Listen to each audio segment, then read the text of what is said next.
जब भी मैं भाई प्रभाकर को देखता हूँ तो मुझे प्रेरित के काम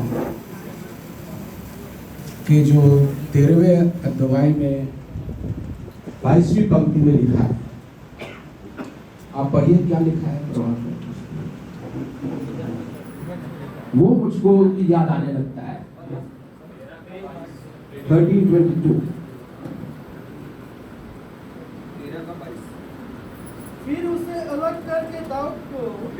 अलग करके दाऊद को उनका राजा बनाया, जिसके विषय में उसने गवाही दी, मुझे एक मनुष्य ईसे का पुत्र दाऊद मेरे मन के अनुसार मिल गया है, वही मेरी सारी इच्छा पूरी करेगा।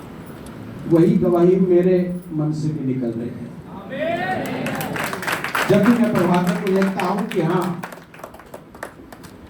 प्रभु के मन की अनुसार एक हमको मिल गया।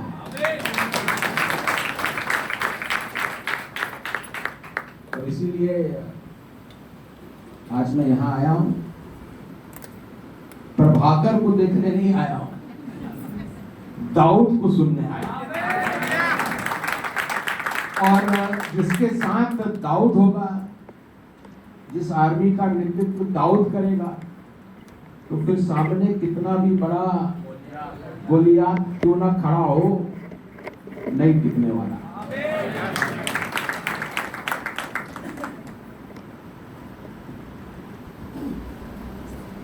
अभी अभी आपको मानिकपुरी की कहानी सुंदर वचन सुना रहे थे। मसीह के लिए ये चॉइस नहीं है। विपिन जी ने बताया, मैं क्या वो प्रोडिगल सन को क्या बोलते हैं, उड़ाऊ पुत्र था। अब घर लौट आया हूं और जब उड़ाऊ पुत्र घर आता है तो फिर यहाँ लगा लो ना, सबसे बढ़िया।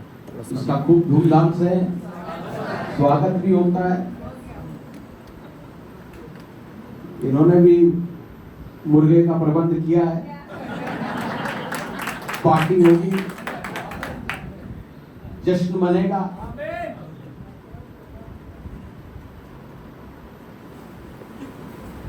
मसीह के लिए ये चॉइस नहीं है कि क्या हम प्रचार करें या फिर अपना व्यवसाय करें।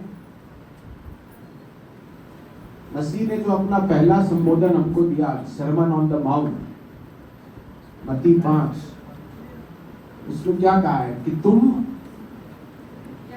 जगत की, वंश को मालूम, जगत की ज्योति हो। तो ज्योति को चॉइस थोड़ी है, वो तो जहां जाएगा उसको चमकना है।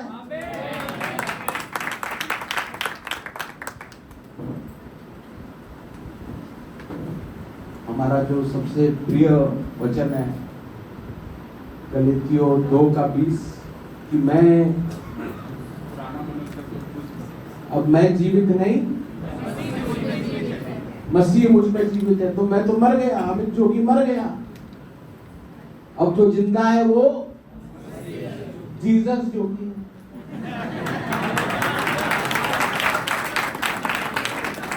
जीसस जिंदा, दर्शन मर गया। अब दर्शन के अंदर किस चीज का दर्शन मिलेगा? जीसस। तो जैसा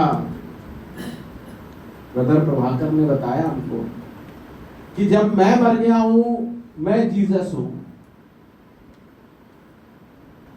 दर्शन मर गया है, वो भी जीसस है, तो फिर जीसस से क्यों लड़ेगा? हम सब मसीह की देह। मसीह की देह में किसी को कुछ काम मिल जाता है, हाथ वाला काम मिल जाता है, मुझको लगता है उंगली वाला काम मिला है, उंगली करने का। किसी को आंख का काम मिलता है, किसी को मुंह का काम मिलता है, सबको कुछ ना कुछ काम मिलता है। पर इस देह का जो सर है वो कौन है? उनके हिसाब से हमको चलना है। और हमारी जो लड़ाई है, पहले मैं पढ़ता था क्योंकि पॉलिटिक्स में हूँ, चाणक्य नीति हम लोग पढ़ते थे कि कैसे पॉलिटिक्स करनी है। खूब मैंने किताबें पढ़ी, सुन त्जू की आर्ट ऑफ वॉर, मैकियावेली का प्रिंस, कैसे कूटनीति करनी है। पर जो असली किताब थी वो तो मैं पढ़ेंगे। लड़ाई अगर जीतनी है तो असली किताब कौन सी है? वो बाइबल में भी कौन सा पुस्तक जो मुझको समझ में है? एफिसियों की पुस्तक। एफिसियों की पुस्तक हमको पढ़ लो तो कोई नहीं हरा सकता, उसको समझ लो तो। क्यों? क्योंकि हमारी लड़ाई किससे है? भारतीय जनता पार्टी से है, विष्णुदेव साय से है, विजय शर्मा से है, किससे?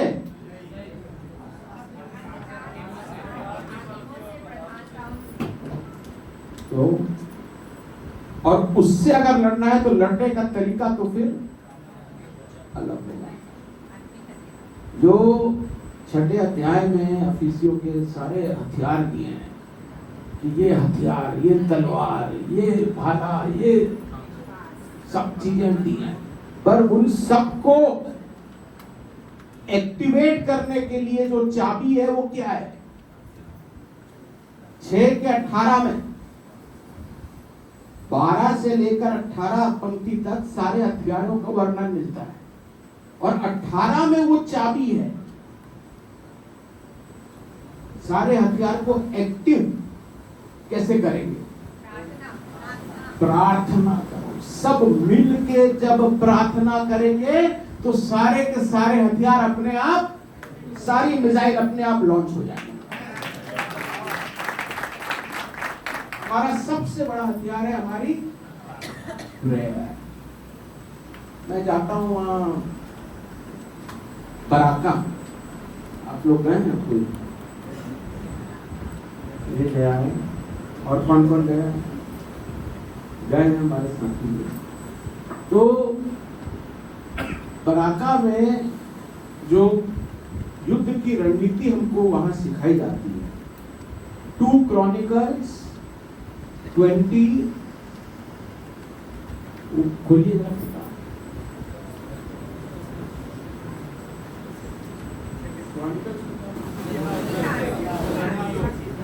इतिहास इतिहास इतिहास हाँ, बोलो 2 Corinthians 20 का और 20। यहोशापात जूडा का राजा, तीनों तरफ से उसको घेर लिया गया। तो उसने क्या किया? उसने अपनी सेना को दुरुस्त किया, हथियार इकट्ठे किए। क्या किया? उसने प्रार्थना की और पवित्र आत्मा ने उसको क्या बोला? जो बोल रहे हैं प्रभाकर की, मैं उस बात पे भी आऊंगा कि ये लड़ाई तुम्हारी नहीं है, ये लड़ाई मेरी है। बोले लड़ाई की तुम तैयारी करो। कैसे करो? जो याजक हैं उनको इकट्ठा करो, जो बाजा गाजा बजाने वाले हैं उनको इकट्ठा करो, और जब युद्ध का और उपवास रखने का भी बोला, उपवास करो, प्रार्थना करो। वही सब बातें जो हमें अभी दाऊद बता रहे हैं। तो हमको भी प्रार्थना करनी है, हमको भी उपवास करना है और हमको प्रेस करना है, वर्शिप करना है, क्योंकि वो 22वें में क्या लिखा है? जिस समय वे गाकर स्तुति करने और सेब के पहाड़ी देश के लोगों पर जो यहूदा के विरुद्ध आ रहे थे, घातकों को बैठा दिया और वे तो यहोवा हमारे लिए कब लड़ेंगे? जब हम उसकी जब स्तुति करेंगे तो फिर वो, तो हमें स्तुति करने से नहीं पीछे हटना है। हमारी स्तुति ही हमें क्यों बनाया गया कि हम उसकी स्तुति करें। ये अगर बात हम लोग समझ, जब मेरे अंदर मसीह है, अभी हम लोग जाते हैं सड़कों में तो कोई आपको नेता मिल जाएगा, धौंस देगा, तुम नहीं जानते मैं किसका आदमी हूं, मैं फला भाई का वो मेरा भाई है, तो हमारा भाई कौन है? हाँ? जो पूरी सृष्टि का बॉस है, सुपर बॉस है, वो मेरा भाई। और मैं तो भाई दोनों पहचान से गुजर चुका। इसके पहले भी अगर कोई कौन बड़े बाप का बेटा, मुख्यमंत्री का बेटा, वो पहचान मेरे लिए, मैं उसको भी जिया हूं। और दूसरी ये पहचान है क्या कि मैं किसका बेटा हूं? नहीं, मसीह का तो वो मेरे भाई है भाई, बेटा परमेश्वर का मैं बेटा। तो मेरे लिए कौन सी पहचान मायने रखती है? कौन सी पहचान में पावर है, असली पावर है?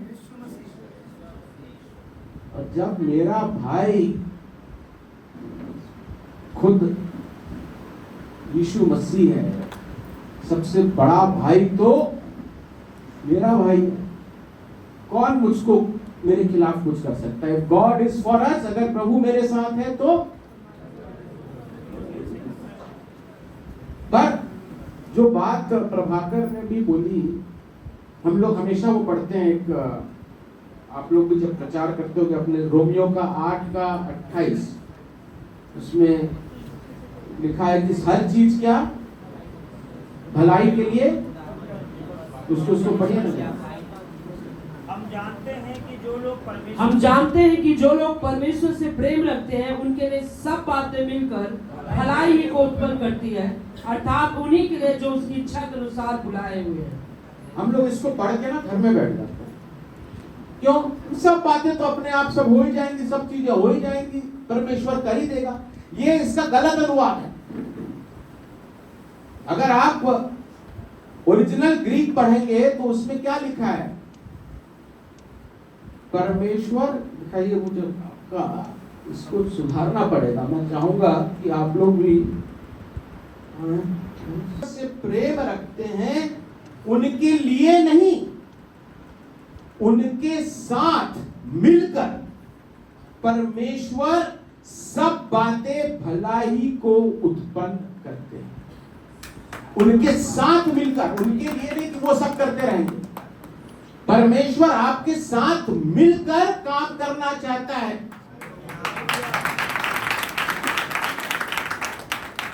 परमेश्वर ने बड़ा क्लियर कर दिया है, मत्ती 18 में आप पढ़ोगे कि जब 2-3 लोग तुम इकट्ठे होगे, एक मन से मुझसे मांगोगे, तो जो तुम पृथ्वी पर मांगोगे मैं स्वर्ग में पूरा करूंगा। खुद से नहीं करेंगे, हमको एक मत होकर एक मन से मांगना पड़ेगा। और जब ऐसा करेंगे, स्तुति करेंगे, प्रार्थना करेंगे, तो सामने गोलियात हो या अमोन हो या मोआब हो या फिलिस्तीन हो या कोई हो, फिर उसकी जब न्यूक्लियर बम चालू हो जाएंगे तो फिर कोई नहीं टिक पाएगा।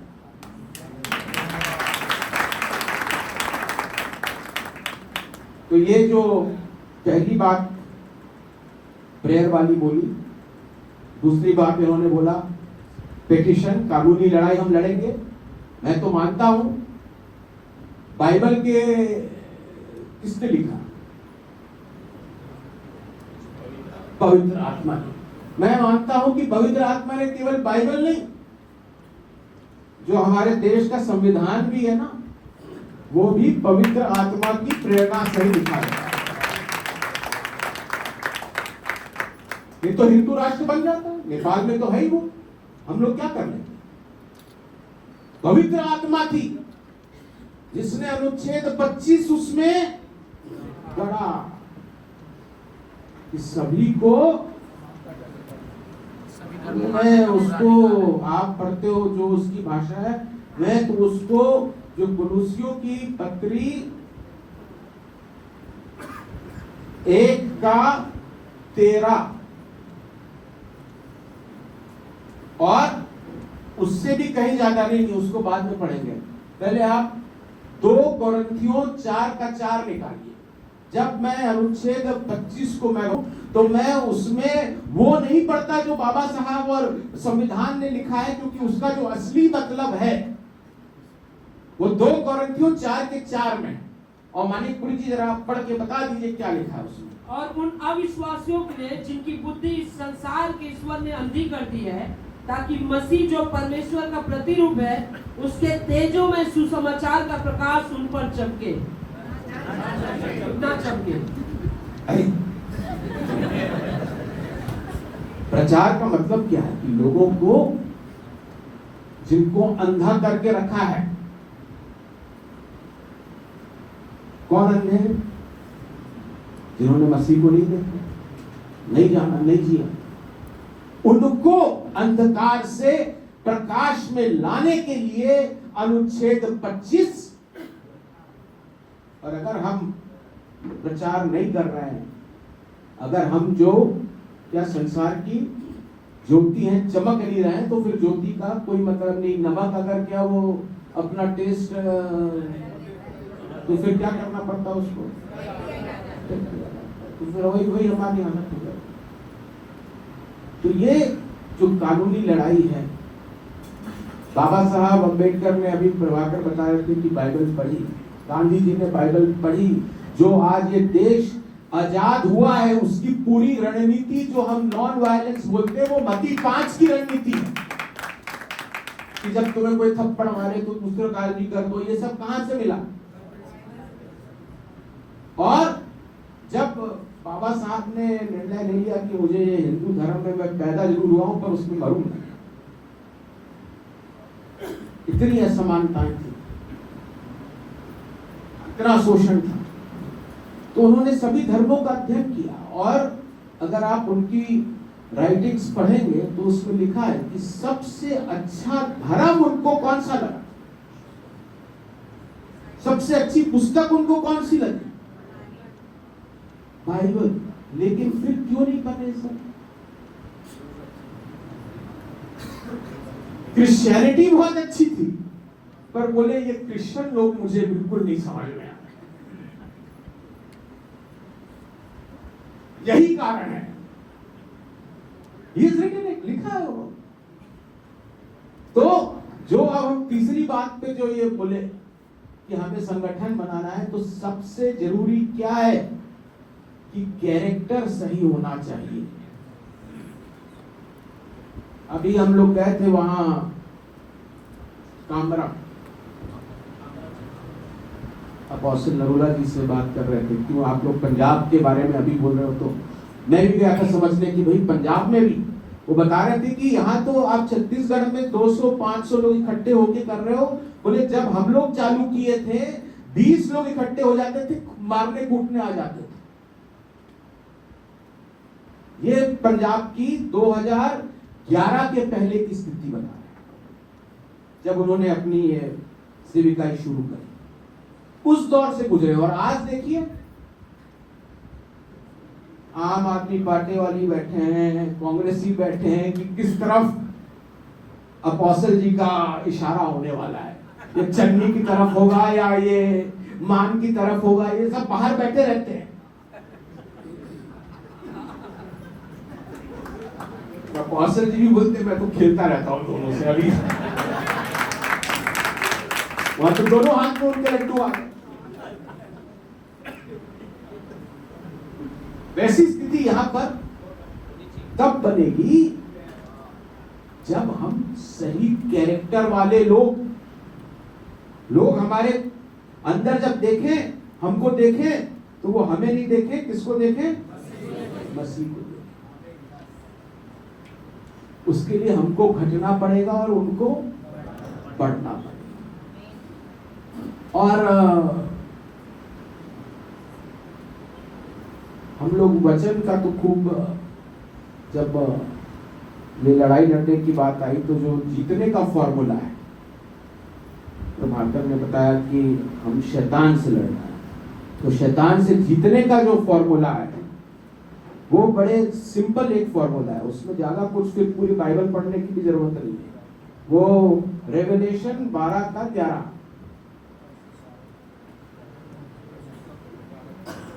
उसने एक वाक्य में बता दिया है कि किस तरह शैतान को खत्म करना है। वे मेमने के लहू के कारण और अपनी गवाही के वचन के कारण उस पर जयवंत हुए और उन्होंने अपने प्राणों को प्रिय न जाना, यहाँ तक कि मृत्यु भी सह ली।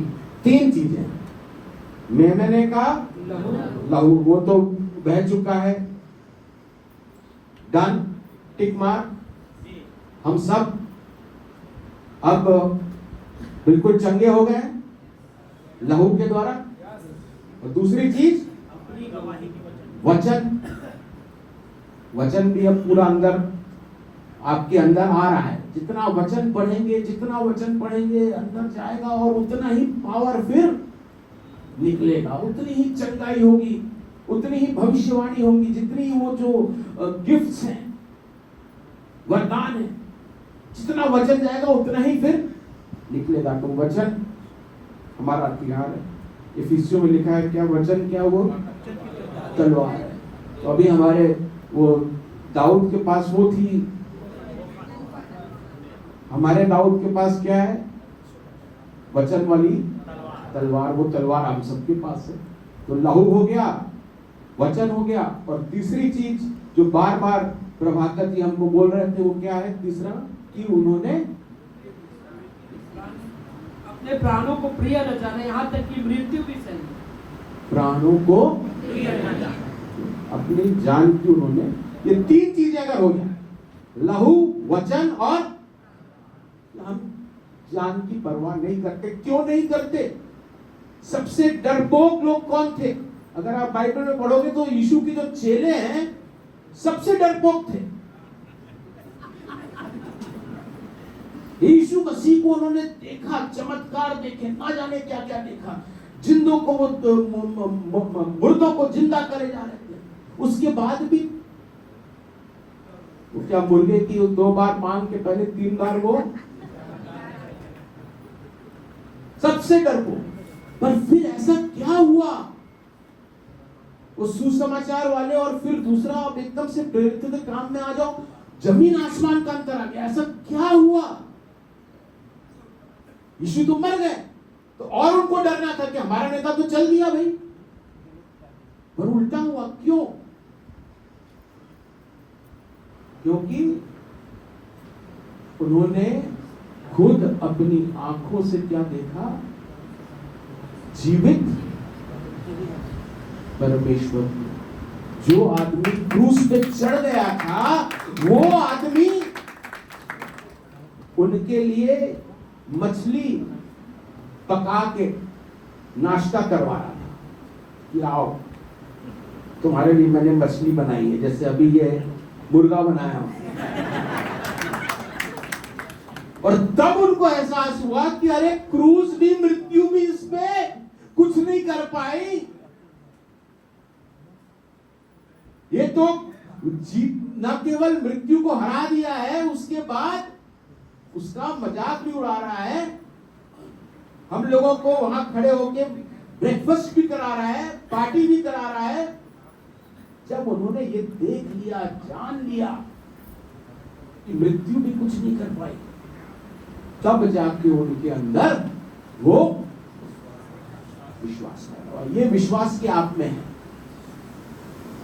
क्या मसीह में है, क्या दुनिया हमारा बिगाड़ लेगा। तब देखिएगा कोई भी ताकत, सांसारिक ताकत नहीं, शैतानी ताकत, आध्यात्मिक ताकत, दुनिया की सृष्टि की कोई भी ताकत आपको नहीं हरा सकती। रही मैं अपनी बात कहूं तो आप लोग जानते हो, पार्टी हम लोगों ने बनाई थी, नाम हमने रखा था पापा ने उसका जनता कांग्रेस, लोग बोलने लगे जोगी कांग्रेस। तो ये जे वाली पार्टी है, ये जोगी, मैंने कहा जोगी होगी नहीं, ये जनता के लिए रहेगी। पर ये मैं 3 स्टेज में पार्टी को देखता हूं, बनी जोगी, अभी जनता, और फिर ये उस रास्ते पे चलेगी। और हमारा जो लक्ष्य है, छत्तीसगढ़ को भी हमें ये लोकतंत्र वगैरह ये बोलता रहता है, ये बाहर के लिए ठीक है, हमारी बाइबल में कहीं लोकतंत्र नहीं है। हमारी बाइबल में एक राजा है जो राजाओं का राजा है और उसका राज हमको छत्तीसगढ़ में लेके आया। यही है लोकतंत्र, बाकी कोई नहीं है। तो आप लोग से मिला, बहुत अच्छा लगा और कुछ बातें आपसे करने का